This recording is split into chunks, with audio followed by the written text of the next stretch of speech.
Hello दोस्तों, आज की इस कहानी में आप सभी का स्वागत है। मेरा नाम अंकिता है और अब मेरी उम्र 21 साल है। मैं एक सुंदर विवाहित जवान स्त्री हूँ। मेरा कद 5 फुट 5 इंच है और मेरा रंग गोरा है। मेरा जिस्म बिल्कुल कारीगरी की तराशी हुई संगमरमर की मूर्ति की तरह है। मेरी शादी हुए 2 साल हो गए हैं और मेरा एक बेटा है जो कि मेरी शादी के 1 साल 4 माह बाद हुआ था और अब 9 माह का है। जब वह 4 माह का था तब मेरे पति का तबादला दुबई में हो गया था, क्योंकि उनका क्षेत्र इंटरनेशनल था, इसलिए वह परिवार को अपने साथ नहीं ले जा सकते थे। उन्हें हर 12 माह के बाद 1 माह के लिए भारत आने की इजाजत थी। विदेश जाना उनकी मजबूरी थी, इसलिए मुझे और मेरे 4 माह के बेटे को अकेला छोड़ गए थे। हम अकेले न रहें, इसलिए मेरे पति ने मेरे ससुर यानी कि अपने पिताजी को हमारे साथ रहने के लिए शहर बुला लिया था। मेरे ससुर जब हमारे साथ रहने के लिए आए तब उनकी उम्र 46 साल की थी। वह हमसे अलग गांव में रहते थे। मेरी सास की मृत्यु 1.5 साल पहले हो गई थी और पिछले 1 साल से ज्यादा वहीं पर गांव में अकेले ही रहते थे। पापा जी आर्मी में मेजर रह चुके थे और रिटायर्ड होने के बावजूद वह बहुत फुर्तीले थे। आर्मी में आर्मी के तौर तरीके और तहजीब वह अभी तक नहीं भूले थे। गांव में रहने और खेतीबाड़ी करते तथा गांव के शुद्ध वातावरण के कारण उनका शरीर बहुत ही गठीला था और इस आयु में भी वह एकदम 30 साल के जवान लगते थे। पहले जब भी वह सासू माँ के साथ हमारे घर आकर रहते थे तो मेरे पड़ोस ने उन्हें मेरे पति के बड़े भाई ही समझती थी। पति के जाने के बाद पिछले 7 माह से वह हमारे साथ ही रह रहे थे। पढ़े लिखे होने के कारण उनका उठना बैठना और पहनावा भी शहरवासियों जैसा है, इसीलिए मेरे साथ घर में बहुत जल्दी एडजस्ट हो गए थे। घर के काम और बच्चों की देखभाल में मेरा हाथ बटा देते थे। मुझे और मेरे पति को करना बहुत पसंद है और शादी के बाद कई दिन तक हम ऐसा नहीं था कि हम अब मेरे पति को दुबई गए हुए लगभग 7 माह हो चुके थे और इन 7 माह में पहले 2 माह तक मुझे एक बार भी क्रिकेट खेलने को नहीं मिला। इसलिए मैं इतनी बेचैन रहती थी और सारा दिन तड़पती रहती थी, पर कोई भरोसे का नजर नहीं आता था। लेकिन 5 महीने मुझे अचानक ही एक ऐसा अवसर मिला जिससे मुझे मेरी जिंदगी में बहुत बड़ी खुशी मिली और वह भी मेरी अभी तक जारी है।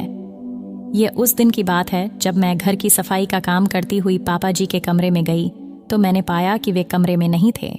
मुझे समझ में नहीं आया कि वे कहाँ गए होंगे, इसलिए मैं इधर उधर देखने लगी और तभी मुझे उनके बाथरूम की लाइट जलती हुई नजर आई। मैं जिज्ञासावश उठी और जल देखने चली गई। वहां मैंने देखा कि बाथरूम का दरवाजा थोड़ा सा खुला हुआ है और अंदर से कुछ अजीब सी आवाजें आ रही हैं। मैं सुनकर घबरा गई और सोचा कि शायद पापा जी की तबीयत ठीक नहीं है या वह किसी तकलीफ में है। मैं घबराहट से जल्दी से बाथरूम का दरवाजा खोलकर अंदर झांकने लगी। अंदर का नजारा देखकर मेरे होश उड़ गए। पापा जी अपने महाराज की बड़ी तसल्ली से मालिश कर रहे थे। इससे पहले मैं अपने आप को संभालती, तभी मैंने देखा कि पापा जी जोर जोर से सिसकियां ले रहे थे। ये सब देखकर मेरी नजर में जोर से एक लंबी सांस निकाली, जिससे सुनकर पापा जी ने पलट कर देखा और मुझे देखते ही गुस्से से बोले, तुम यहाँ पर क्या कर रही है? उनके गुस्से से भरी आवाज सुनकर मैं डर गई और बिना आवाज दिए वहां से भाग गई। इस घटना के 2 घंटे बाद मैं तो उनके सामने भी नहीं गई, लेकिन दोपहर का खाना बनाने के समय बेटा तंग कर रहा था तो मुझे मजबूर होकर उसे उनके दोनों के लिए जाना पड़ा। तब बिल्कुल भी पापा सामान्य तरीके से पेश आए। इससे मेरी जान में जान आई और मैं भी उनके सामने आने जाने लगी तथा सामान्य तरीके से व्यवहार करने लगी। लेकिन उस घटना के बाद अगले दिन भी मैं उस नज़ारे के बारे में सोचती रही। अगले दिन रात को सोने के समय मेरा बेटा बहुत रोने लगा। जब वह चुप नहीं हुआ तो मैं उसे पापा जी के कमरे में ले गई और उन्हें देकर उनसे चुप करवाने का आग्रह किया। पापा जी ने गोद में लिया और मुझे तेल लाने को कहा। मैंने उन्हें तेल लाकर दिया तो उन्हें मेरे बेटे के पेट पर तेल मलना शुरू कर दिया। कुछ ही देर में बेटा चुप होकर उनकी गोदी में सो गया। पोते को दादा के पास छोड़कर मैं अपने कपड़े बदलने चली गई। तभी मेरे दिमाग में योजना आई कि अगर मैं पापा जी को अपनी झलक दिखला दूं तो शायद कुछ बात बन जाए। अपने सारे कपड़े चेंज करके अपने गुलाबी रंग का पारदर्शी सा नाइट सूट गाउन पहना। फिर बेटे को पापा जी के कमरे में लेने के लिए गई। पापा जी ने मुझे उन कपड़ों में देखा और एक टक देख ही रहे थे। उनकी आंखों की चमक बता रही थी कि वह मेरे बिछाए हुए जाल में फंस जाएंगे। मुझे सिर्फ कुछ इंतजार करना पड़ेगा। जब मैंने पापा जी से बेटे को लेने के लिए हाथ बढ़ाया तो वह उन्हें देखते ही एकदम स्थिर हो गए। मैंने कहा, पापा जी, ये सो गया है, लाई मैं इसको बिस्तर पर सुला दूं। तब हड़बड़ाकर उन्होंने कहा, ये अभी अभी सोया है, कच्ची नींद में है, इसीलिए इसे अभी यहीं रहने दूं। मैं हाँ करती हुई अपने कमरे में चली गई। मुझे नींद नहीं आ रही थी, इसलिए मैं बहुत देर तक ऐसे ही करवटें बदलती रही। तभी मुझे याद आया कि मैंने बेटे को दूध पिलाया ही नहीं। मैं उठी और पापा जी के कमरे में गई तो पाया कि वह भी सो गए हैं। तब मैंने मन में आया कि मैं भी इसी कमरे में सो जाती हूँ, क्योंकि बेटा भी इसी कमरे में सोया हुआ है, और मैं उनके साथ वाले बेड पर लेट गई। बेटे को अपने पास खींचा और इतने में पापा जी की नींद में ही करवट बदली और सीधे होकर सोने लगे। मेरे बेटे का पेट भर चुका था, लेकिन मुझे नींद नहीं आ रही थी। मैंने बच्चे को अलग से सुला दिया और वहीं बैठकर पापा जी को निहारती रही।